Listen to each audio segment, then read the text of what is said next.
Hello, everyone. This is the director's cut of the episode that premiered on the Two Guys in a Cooler channel for Celebrate Sausage Month. This is the BG and The sweets from our final freezer. You won't see us in our videos because we don't want to be those amazing famous people that you see in the grocery store. I'm sure you understand. So, of course, our channel features charcuterie, but we also specialize in gluten-free and dairy-free cooking with an emphasis on technique instead of recipes. We think that if you learn techniques first, recipes are a whole lot easier to understand and modify later on. So I've always loved cooking, but I got into sausage making by accident because a family friend had stopped making sausage and I decided to step up and learn. And so I begged this older gentleman in North Dayton to teach me how to make it, and it was the best experience of my life as far as learning this entire wing of charcuterie, which has changed the way that I eat and the way that my family eats. And if you'd like to learn more about my personal journey into sausage making, please take a look at our Polish sausage video.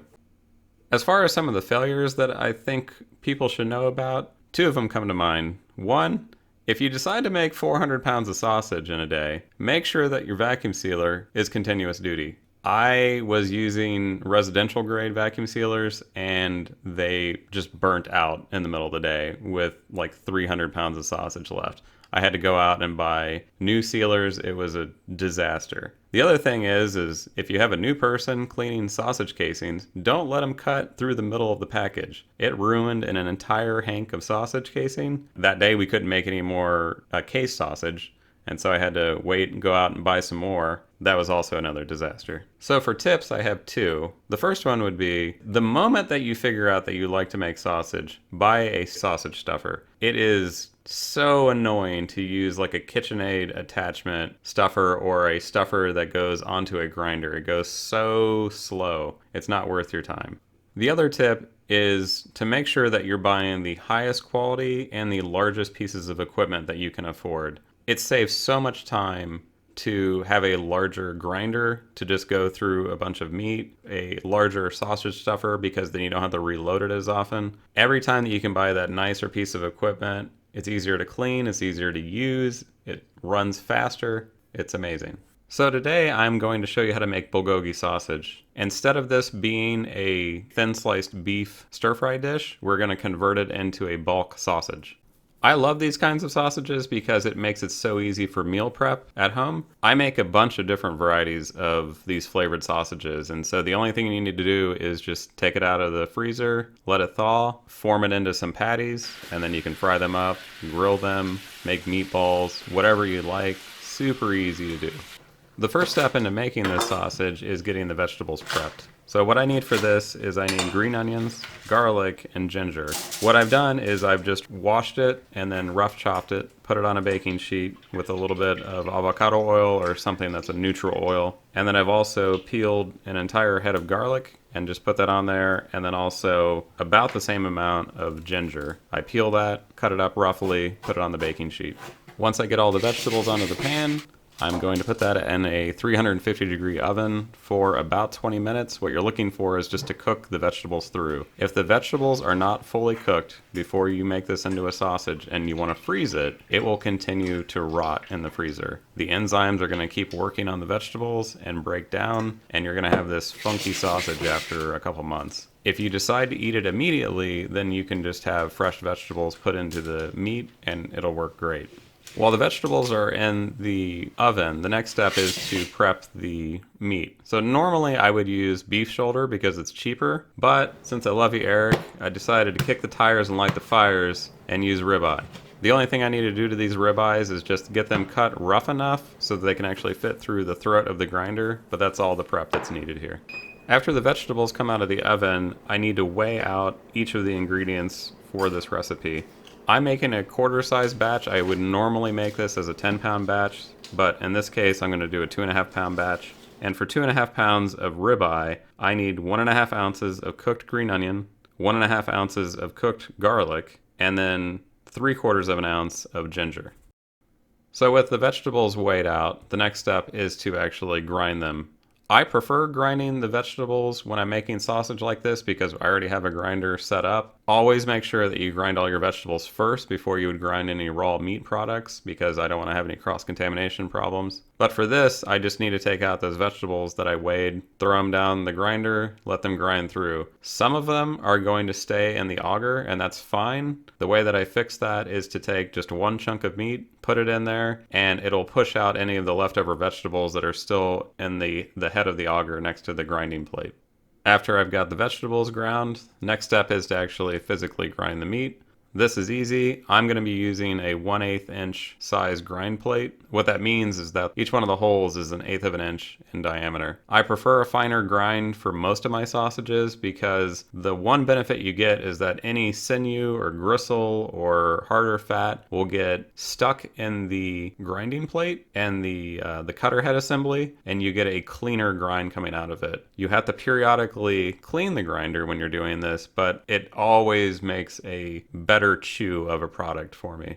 After all the ribeye is finished grinding, I'm going to weigh out 2.5 pounds of it. In this case, I had almost 3 pounds, so I'll just back that out. I decided to make a ribeye hamburger with my leftover meat. But now we have the ground vegetables prepared and the ground meat prepared. Now we can move on to getting the seasoning mixture finished. For that, what I need to add to the ground vegetables is 6 tablespoons of soy sauce. I'm using a gluten-free soy sauce, which would be known as a tamari soy sauce. We as a channel are doing gluten-free cooking, but I actually, even if I wasn't gluten-free, I would almost always use tamari soy sauce. It has a much deeper flavor, stronger flavor to it that I've always preferred over regular soy sauce. You're also going to add 5 tablespoons of dark brown sugar that's been packed, and then 2 tablespoons of sesame oil. You're going to mix all of those ingredients together really well, and then after that's mixed, you're going to put the 2.5 pounds of ground ribeye into a larger pan.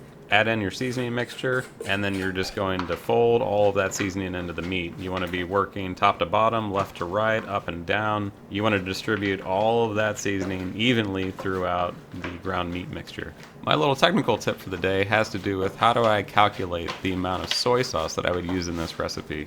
So what I need to calculate the conversion is the amount of sodium per unit volume in the kosher salt and also for the soy sauce. If I look at the kosher salt box, it states that it has 1.92 grams of sodium per teaspoon of salt. So in 4 tablespoons, I have 23 grams of sodium. On the soy sauce bottle, it states that it has 313 milligrams per teaspoon of sodium. And so if I take the 23 grams of sodium from the Morton's kosher salt and divide that by 313 milligrams, I come up with 73.5 teaspoons of soy sauce. That turns into 24.5 tablespoons, and then that turns into roughly 1.5 cups of soy sauce. With the meat fully mixed, we can move on to actually getting it portioned into the correct sizes. I prefer having these chunks of meat as 1 pound packages, and so we have just a touch over 3 pounds of finished product here. I'm going to just use a scale to weigh out 1 pound lumps of it, get them formed into a ball, and then have those ready for either the freezer or for cooking. Since we're called our final freezer, our favorite thing to do is actually make large quantities of all of these, sausage products, and then we will freeze them into flat packs. And so for this, I'm just going to take an 8-inch wide roll of vacuum seal roll and then cut a 10-inch long strip of it. That seems to be the optimal package size for 1 pound of meat. What I'm doing is I just seal one end, and on the other side that's open, I will roll over the edges, form the meat into a football instead of just a round ball because it goes in easier, and then I'll fold the package back up. The reason that I fold the edges over is because it keeps the sealing area clean. If you decide to just open the package up and then put the ball of meat in, you're going to be dragging meat along the edges of the package, and then you're not going to get a good seal when you run the sealer on it. The other thing that you want to avoid doing is actually flattening the meat out before you seal it. Leave it as a ball until you get it fully sealed. That way you're not going to have any air bubbles or air trapped in any of the corners of the bag.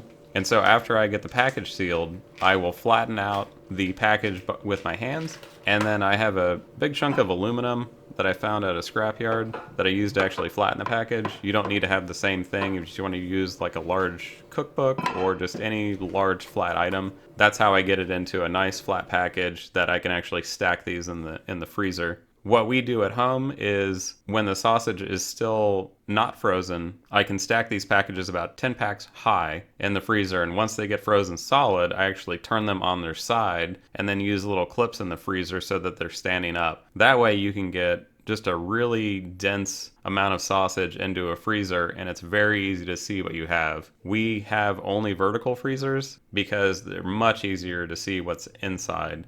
If you have a chest freezer, I can guarantee you just fill it up and then stuff at the bottom just stays there and you just never know it even exists. The last step is cooking this sausage. The one tip I'm going to give you is, since there's so much sugar in this recipe compared to any other type of sausage, you need to be careful with cooking it. It's going to burn easily if you decide to grill it at a high heat or something like that. I'm going to be just above medium for my stovetop. What you need to do at home is you want to just keep looking at the bottom of it. If you see any burning happening, you need to back off the heat and be a little bit more gentle with it. What I'm going to do here is I'm going to make quarter-pound patties, and then I put a divot in the middle of each patty to make sure that they don't mound up like a baseball. But I'm just going to fry it just above medium. Keep an eye on it. This took about 7 or 8 minutes to cook the way that we're showing it. I'll flip it over once I get the right amount of color on the underside.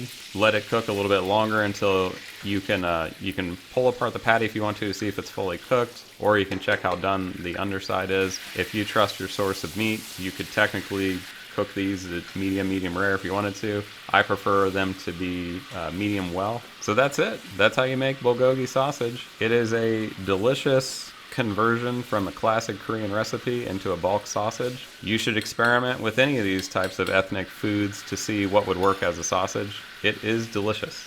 So here we go. This is the first time I've made this bulgogi sausage out of ribeye, and I can't wait to try it. The sugar comes through on the crust.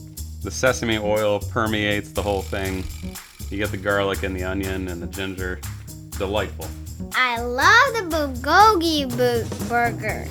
So it's not that sweet, it's chewy and it's good. I like the hamburger. Is that it? That's the best we can get.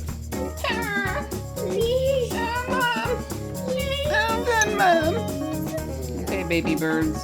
Can I have the last one? Oh boy. Ooh. Man, that's real love right there. Yum. When your mom gives you the last bite, oh, you don't even know. There's no more. Thanks for watching, guys. Fun scissor. All right, it's going. It's going It's now. going. Do you see It's it? going. I feel I it. see it. I see it. I see it. Sweet Jesus. Oh, that was the best That one better. yet. That Oh, was. it took. Yeah. It took.